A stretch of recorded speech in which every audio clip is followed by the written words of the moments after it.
Bismillahirrahmanirrahim. Assalamu alaikum dear students. Welcome to our YouTube channel which is Concept in 5 minutes.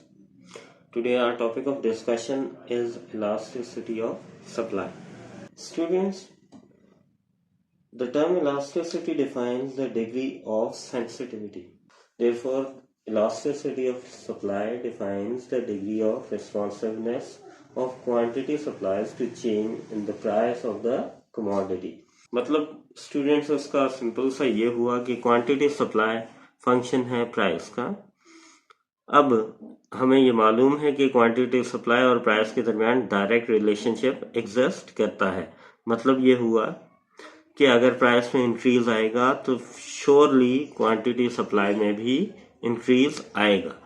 लेकिन elasticity of supply का यहाँ पर काम ये है कि प्राइस में तब्दीली तो हो रही है, लेकिन उसके रिस्पॉन्स में क्वांटिटी सप्लाई में कितनी तब्दीली हो रही है। आया प्राइस इंक्रीज हुई तो क्वांटिटी सप्लाई थोड़ी सी बढ़ेगी, थोड़ी सी ज़्यादा बढ़ेगी या बहुत ज़्यादा बढ़ेगी। इस चीज़ को मेजर करना इलास्टिसिटी ऑफ सप्लाई कहलाता है। ओके स्टूडेंट्स, अब हम डिस्कस करते हैं about definition of elasticity of supply.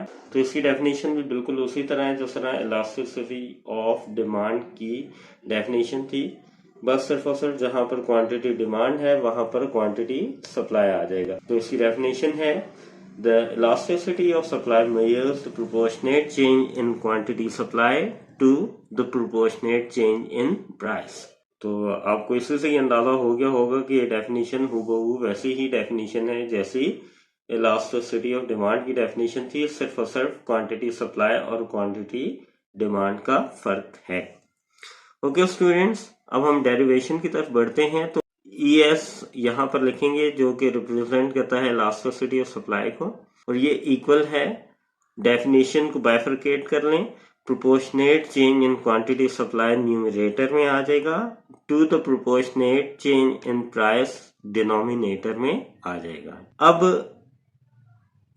Numerator और डिनोमिनेटर को हम सिंबॉलिकली यूं भी लिख सकते हैं, percentage change in quantity supply, percentage change in price.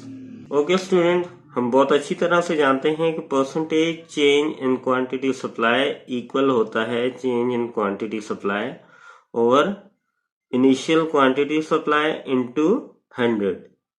अब इस वैल्यू की जगह हमने इसकी वैल्यू पुट कर देनी है। उसी तरह percentage change in price equal होता है change in price over initial price into 100। इसकी जगह पर ये वाली वैल्यू आप लगा देंगे। अब 100 जो है यहाँ और यहाँ आपस में कैंसिल आउट हो जाएंगे।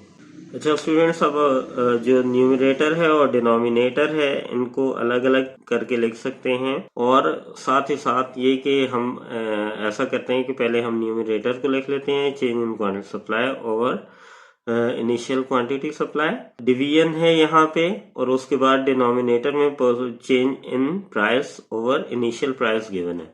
हम क्या करते हैं, इस डिवीजन को खत्म करने के लिए हम मल्टीप्लिकेशन का साइन इंट्रोड्यूस करवा देते हैं यहाँ पे, और मैथ का एक छोटा सा ऑपरेशन परफॉर्म करते हैं अकॉर्डिंग टू विच जो वैल्यूज होती हैं वो आपस में इंटरचेंज हो जाती हैं। मतलब जो न्यूमरेटर था वो डिनोमिनेटर बन जाएगा और जो डिनोमिनेटर था वो न्यूमरेटर बन जाएगा, यानी कि उलट जाएंगी वैल्यूज। मल्टीप्लाई का साइन लगाने के बाद वैल्यूज को उल्टा दिया और हमने यहाँ पर लिख दिया, तो अब ये इनिशियल प्राइस ऊपर आ जाएगी और चेंज इन प्राइस डिनोमिनेटर में चल जाएगी।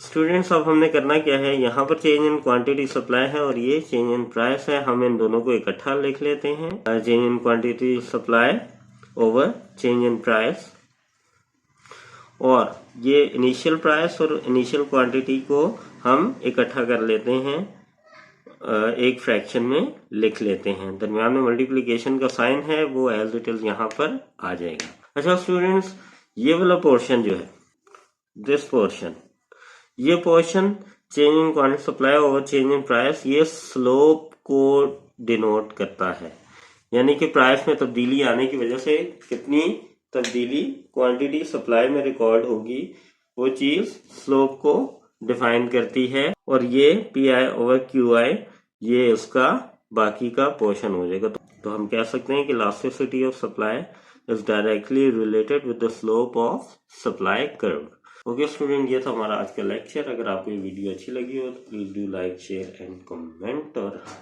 हमारे चैनल को जरूर सब्सक्राइब करें और साथ ही साथ बेल आइकन को जरूर प्रेस करें। खुदा ताला आपका हामी और नासिर हो। Thank you.